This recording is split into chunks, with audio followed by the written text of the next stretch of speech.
আসসালামু আলাইকুম প্রিয় শিক্ষার্থীরা। আজকে আমরা তৃতীয় শ্রেণীর প্রাথমিক বিজ্ঞান বইয়ের একাদশ অধ্যায় এর ১৪৪ পৃষ্ঠার অনুশীলনী প্রশ্নের সমাধান করব। অনুশীলনী ১ শূন্যস্থান পূরণ। ক যে কোনো তথ্য আদান প্রদানের আগে তা সঠিক কিনা যাচাই করে নিতে হবে। খ অনেক আগে মানুষ কবুতরের সাহায্যে বার্তা পাঠাতেন। গ ইমেইলে তথ্য আদান প্রদান করতে ইন্টারনেট প্রয়োজন হয়।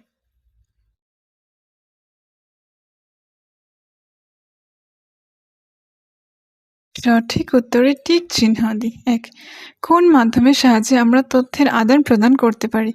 ক রেডিও, খ টেলিভিশন, গ মোবাইল ফোন, ঘ খবরের কাগজ। উত্তর গ মোবাইল ফোন। মোবাইল ফোনের মাধ্যমে আমরা তথ্য আদান প্রদান করতে পারি। ২ অনেক আগে মানুষ ছবি আঁকা বা কথা বলার মাধ্যমে কি করত? জ্ঞান সম্মান বিনিময়, যোগাযোগ, তথ্য সঞ্চয়। উত্তর গ যোগাযোগ। ৩ ব্যক্তিগত অথবা গুরুত্বপূর্ণ তথ্য আদান প্রদানের জন্য তোমার কি করা উচিত? অভিভাবকদের নির্দেশনা দেওয়া, সতর্কভাবে ব্যবহার করা। ঘ উপরের সবগুলো। উত্তর ঘ উপরের সবগুলো। কারণ গুরুত্বপূর্ণ তথ্য আদান প্রদানের জন্য তোমার অবশ্যই অভিভাবকদের নির্দেশনা দিতে হবে এবং সতর্কভাবে ব্যবহার করতে হবে। ৩ বাম পাশের শব্দের সাথে ডান পাশের শব্দের মিল করি। বাম পাশ, ডান পাশ।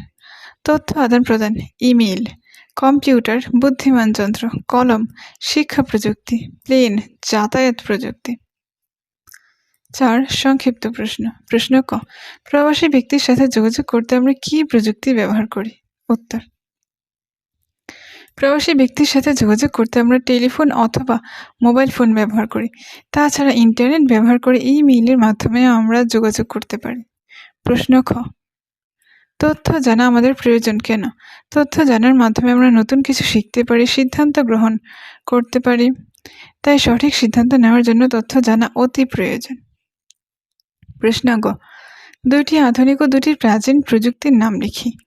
উত্তর দুটি আধুনিক প্রযুক্তির নাম হলো ১ কম্পিউটার, ২ মোবাইল ফোন। দুটি প্রাচীন প্রযুক্তির নাম হলো ১ চাকা, ২ নৌকা।